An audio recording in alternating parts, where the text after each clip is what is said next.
Hey folks, Scott Melissa here. I work with Granite Behavioral Health Care in Prescott Valley, Arizona.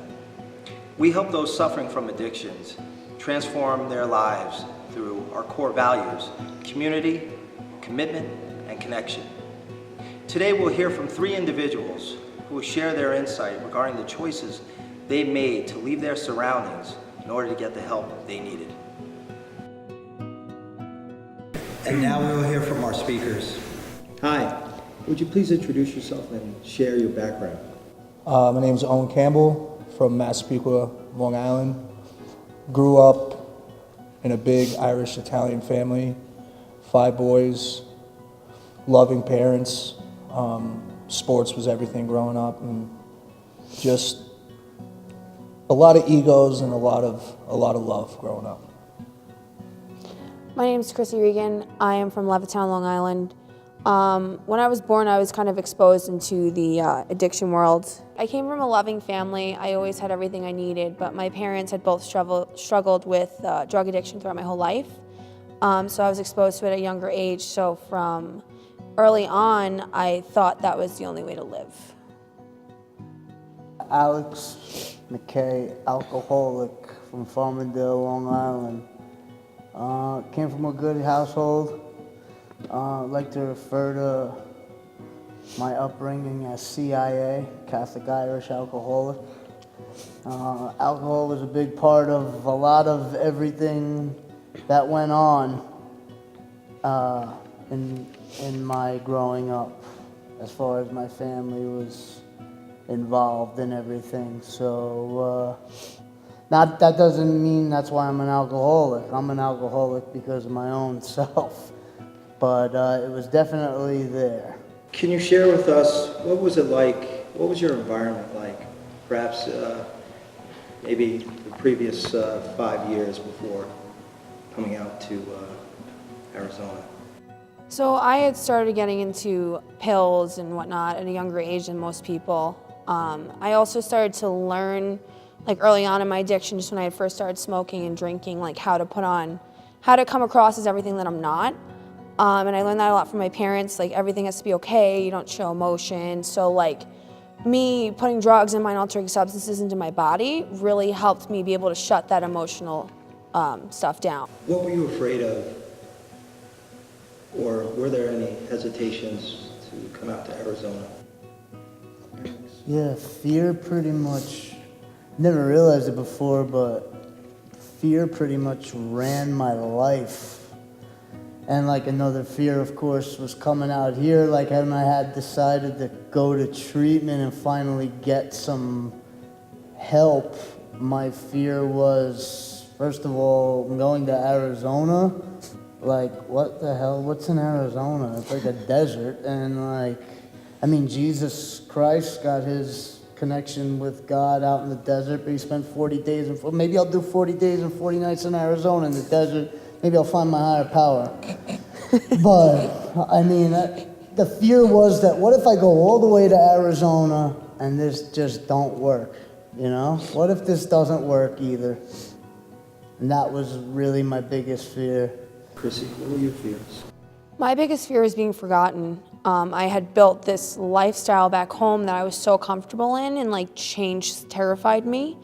I used to go to detoxes and like AMA once my parents pulled off and have them pick me up and go right back home to like what I knew was safe and where I knew like I wouldn't be stranded and by myself. So one of my biggest fears to coming out here and moving this far away from like everything that I've known my whole life was being forgotten. I thought that like my family was gonna move on and like no one was gonna wanna contact me anymore. Like I just thought that like I was just gonna be that junkie daughter that like left the state and stopped communicating with everybody.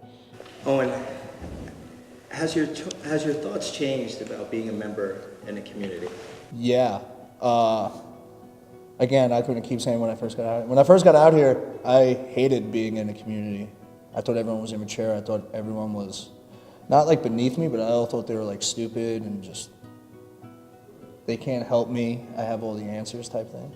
Maybe drank the Kool-Aid? Hey, a lot of Kool-Aid, you know? White sneakers. Yeah. But now it's like, if I wasn't in a community, I don't know what I would do. Like, people truly caring, people offering advice or people just listening. They don't have to say anything, but they're like willing to listen. Like, it makes life a lot easier because you don't have to hold in the thoughts that you had to hold in when we were out using. I don't have a problem admitting that like I'm not okay, and like I'll listen to somebody else and they give me feedback rather than like thinking I know everything, you are beneath me and like you can't show me anything. And I think trust is like one of the biggest things I get out of being in a community. Community's always been a big thing for me, but like as much as I wanted to be a part of a community or like be involved in something, like I'm a New York City dock builder and that's like a wolf pack. It's like tough, man. Those guys are like ruthless, but they love each other and they take care of each other. And like even then when I was doing that, I was in that community and I was in that lifestyle, but I still felt apart from that community. Like I was in it, but I wasn't in it. And like here in this community, I feel a part of it. Like it doesn't even need to be said. I feel it. I don't feel anxious or weird or apart from. And like a big part of that had to do with the Recover Strong process and working out with all kinds of different people and fighting through things in the exercises and like having people push you along. There was a sense of camaraderie because I enjoy working out, but that really pushed it further to get that sense of community that I had longed for, connection.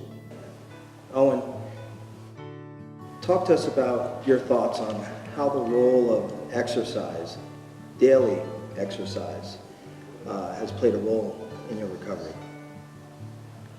I mean, we say it all the time. Like, people that do Recover Strong, well, they just have a better feel for the day. They feel better throughout the day. You take pride in what you're doing in your day to day, and it's like feel good, look good, recover great is something I've always said, you know?